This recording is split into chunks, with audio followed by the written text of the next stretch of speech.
Good morning বন্ধুরা, তোমরা সবাই কেমন আছো? আমার চ্যানেল ঘরে ও বাইরে রত্নায় আমি পিউ চলে এসেছি প্রত্যেক দিনের মতন সারাদিনের ব্লগ নিয়ে। একটু রোদ উঠেছে, সকালবেলাটা কিন্তু বেশ ঠান্ডা। সামনে পুকুর পাড়টা বেশ ভালোই লাগে। ওদিকে আমার বেডুরাম যাচ্ছে ম্যামের কাছে খাতা আনতে। কদিন থাকবে না ম্যাম, খাতার কিছু পড়া লেখা দেবে, সেগুলো নিয়ে আসতে গেল। এদিকে আমি কিন্তু ঘর ঝাড় দেওয়া মোছা করছি, বিছানাগুলো বাগিয়ে নিলাম। ওদিকে বেটুরামকে বললাম খাতা নিয়ে এসেছে, পড়তে বসেছে। ম্যাম আজকে সন্ধ্যেবেলার পরীক্ষা নেবে, তো যাই হোক ও আজকে বাড়িতে আছে। ওকে খাবার দিয়ে এসেছি হরলিক্স, আমি বসে পড়েছি বিস্কুট চা নিয়ে। তারপর তো সারাদিনের কাজ চলতেই থাকবে। বেটুরাম ঘরে আছে মনে, আর কোনো অতটা তাড়া নেই। তোমাদের দাদা দুপুরে এসে আজকে খাবে। তো চলো একটুখানি বসে বসে চা বিস্কুট খাচ্ছি। সকালবেলাটা একটু হেঁটে এসেছি, এদিক ওদিক করে। সকালবেলাটা একবারে কাজ ধরতে না খুব একটা ভালো লাগে না। শীতের দিনে দেখো মনে হয় আর একটু পরে করবো, আর একটু পরে করব, কিন্তু সময় পেরিয়ে যায়। তাও তুই প্রত্যেক দিন একই তো কাজ, কি আর করবো, করতে হবে, কিছু করার নেই। যাই হোক একটু বেলা করেই কাজ ধরে নিয়েছি। ঘর ঝাড় দেওয়া মোছা এবার পরিষ্কার পরিচ্ছন্ন করতে হবে।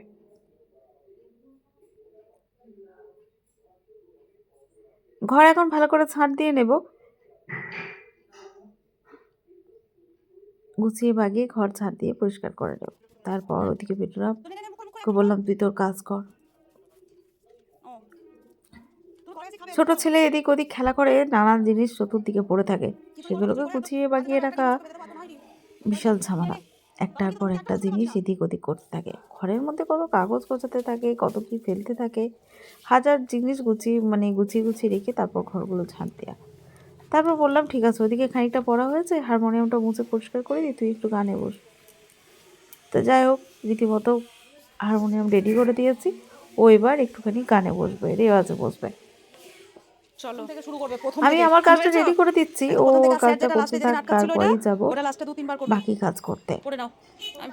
লাস্টে যেটা খুব ফাঁকিবাজ হয়ে কঠিন তো গেছে, ওটা হবে না। যখনই ফাঁকা পাই খেলাধুলা, ফোন নিয়ে নেয়। অলংকার দিয়েছে তো মনে কিন্তু হয়, তাই তো? হ্যাঁ, এই কাজগুলো তো টাইম মাফিক করতে হবে।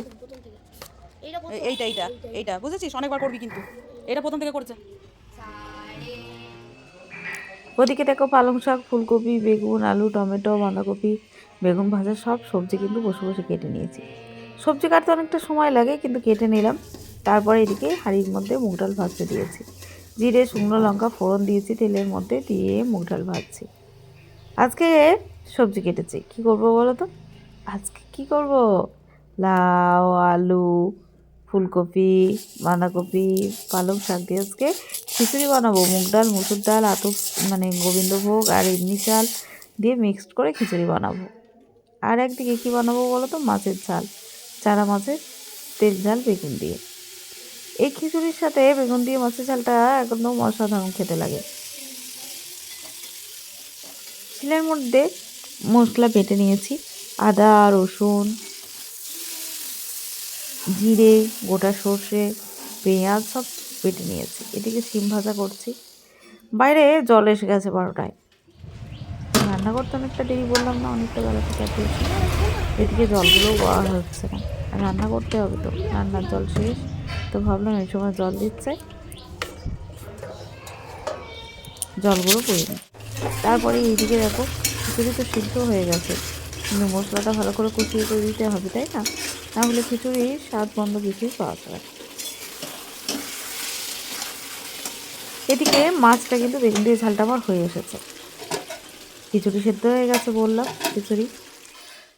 খিচুড়ি সেদ্ধ হয়ে গেছে, সাথে বেগুন ভাজা আর শিম ভাজা। খিচুড়ির সাথে ভাজাভুজি না হলে যাবে না। আমার বেটরা ওদিকে স্নান করার আগে গাছে জল দিচ্ছে। এদিকে তাই দেখো খিচুড়িটা মশলা দিয়েছি, কিন্তু হালকা ফুটতে শুরু হয়েছে। ফুলকপিগুলো আছে মোটামুটি সব গলে গেছে। এদিকে বাঁধাকপি চাপিয়ে দিয়েছে, আদা বাটা, জিরে বাটা, নিরামিষ, টমেটো, পাঁচফোড়ন, শুকনো লঙ্কা দিয়ে। এই খিচুড়ির সাথে বাঁধাকপিটা একদমই অন্যরকম লাগে, এটা আমার মা খুব সুন্দর করে বানায়। একটুখানি গোটা জিরে, আদা, শুকনো লঙ্কা চাইলে দিতে পারো, আর কাশ্মীরি লঙ্কার গুঁড়ো, হলুদ, লবণ পরিমাণ মতন যেটুকু লাগবে। তো চলো, বাঁধাকপিটা কিন্তু হতে টাইম লাগবে, ধিমে আঁচে হবে, ঢাকা দিয়ে দেবো, ভিট করে হতে থাকবে।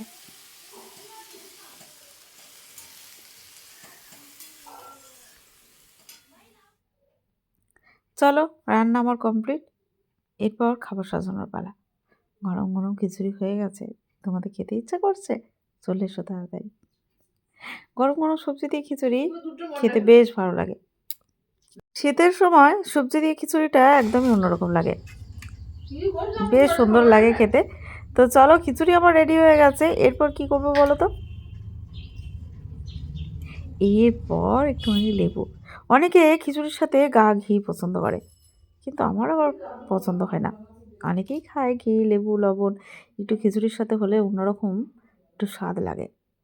সাথে পেঁয়াজটা আমার খিচুড়ি ভাত দুইয়ের সাথেই চলে। আমিও খাই, আমার বেটুরামও খায়, তাহলে কোনো অসুবিধা নেই। শিম ভাজা দিয়ে দিয়েছি। এরপর খিচুড়ির সাথে এই বেগুন ভাজাটা না হলে না, এটা চলে না। কি বলো, তাই না? ঠিক বলেছি তো? খিচুড়ির সাথে বেগুন ভাজা একদম, আর বাঁধাকপির তরকারি জুড়ি মেলাবার। সাথে ডিম ভাজা, পেঁয়াজ কাঁচা লঙ্কা কুচিয়ে ডিম ভাজা। বেটুরাম খিচুড়ি খুব একটা পছন্দ করে না, কিন্তু এই যে ডিম ভাজা বেগুন ভাজা দিয়েছি। আজকে তো বলেইছি আলাদা করে ভাত রান্না করবো না, এটাই খেতে হবে। তো যাই হোক, ও খেয়ে নেবে, কোনো সমস্যা নেই। বাঁধাকপি হয়ে গেছে, দুপুরের মেনু বেগুন ভাজা, ডিম ভাজা, শিম ভাজা, আর সাথে তো তোমরা জানো কি করেছি, বেগুন দিয়ে চারা মাছের ঝাল দিয়ে ধনেপাতা, টমেটো, সরষে বাটা, আদা বাটা, পেঁয়াজ বাটা, জিরে বাটা, সব কিছু দিয়ে একটা ঝাল দিয়ে একদম অন্যরকম খেতে লাগে, দারুণ সুন্দর স্বাদ। খিচুড়ির সাথে এই মাছের ঝালটা অসাধারণ আমার মা বানায়, তাই আজ আমি বানালাম। খেতে কিন্তু সত্যিই খুব ভালো লাগে। মাছের ঝাল যেমন গরম ভাতে ভালো লাগে, সেরকম খিচুড়ির সাথে এই বেগুন দিয়ে মাছের ঝালটা একদমই অন্যরকম টেস্ট লাগে। সাথে গোটা গোটা কাঁচা লঙ্কা ঝালের মধ্যে একটু মেখে খেতে খিচুড়ির সাথে বেশ সুন্দর লাগে। তো চলো, বেটুরামের খাবার সাজানো হয়ে গেছে, ওদিকে তোমাদের দাদা চলে এসেছে। তোমাদের দাদাকে খিচুড়ি খেতে দেব, তারপর আমি খেতে বসবো। ওরা বাবাটা মিলে ঘরে থাকবে, তারপর আমার বেরোতে হবে একটু। গরম আছে, ভালোই হয়েছে। তোমাদের দাদাকে দিয়ে তারপরে আমি কিন্তু অবশেষে খেয়ে নেব, যেহেতু বেটুরাম খেতে খেতে কিছুটা ফেলে রেখেছে, সেটা আমায় খেতে হবে। তোমাদের দাদাকে দিয়ে দিলাম। তোমাদের দাদাও গরম গরম খেতে ভালোবাসে, আর খিচুড়ি দেখবে শীতের দিনে একটুখানি গরম গরম খেতে সব থেকে বেশি ভালো লাগে, তাই না? বেটুরামের পাতে নিয়ে নিয়েছি সাথে লেবু, কাঁচা লঙ্কা। কাঁচা লঙ্কা আমি মাছের ঝালে দিয়েছি, লেবু দিয়ে আর পেঁয়াজ দিয়ে কিন্তু খেতে শুরু করেছি। সাথে বাঁধাকপি আছে, মাছের ঝাল। ছেলে তো খায় না জানো, রেখে দিয়েছে, পাপা আর মা খাবে। তো সকাল থেকে যা কিছু হলো সব কিছু তোমাদের সাথে শেয়ার করলাম। কীরকম লাগলো অবশ্যই কমেন্টে জানিও। ভালো লাগলে লাইক কমেন্ট শেয়ার করে দিও। আর খাওয়া দাওয়া করে বেরিয়ে পড়লাম বাজারে। ওরা বাপ বেটু দুজনে শুয়েছে, আমি আমলকি চিবাতে চাবাতে চাবি দিয়ে চললাম পার্লারে। পার্লারে একটু চুল কাটবো, ভ্রুটা প্লাক করবো। চলো যাওয়া যাক। এই দুপুরের দিকটা কেন আসি পার্লারে, এলে না অনেকটা ফাঁকা থাকে, তারপর আস্তে আস্তে বিকাল বাড়তে থাকে, ভিড় হয়ে যায়। তো ভাবলাম অনেক দিন চুলটা কাটিনি, চুলটা প্রচণ্ড পরিমাণে, এখানে জলে প্রচুর পরিমাণে আয়রন জানো, এই আয়রনের জন্য প্রচুর পরিমাণে আমার চুল উঠে গেছে। তো ভাবলাম চুলটা একটুখানি কেটে ছুটে করি, যা হবার হবে। যেরকম ভাবলাম সেরকমই কাজ, ব্যাস ভ্রু প্লাক চুল কাটা করে আজকে বাড়ি। বিয়ে বাড়ি আছে তো। তো চলো, আজ থেকে ব্লগটা আবার শুরু করে দিয়েছি। এগুলো আগের ব্লগগুলো সারা হয়নি, সেগুলো তোমাদের সাথে শেয়ার করছে।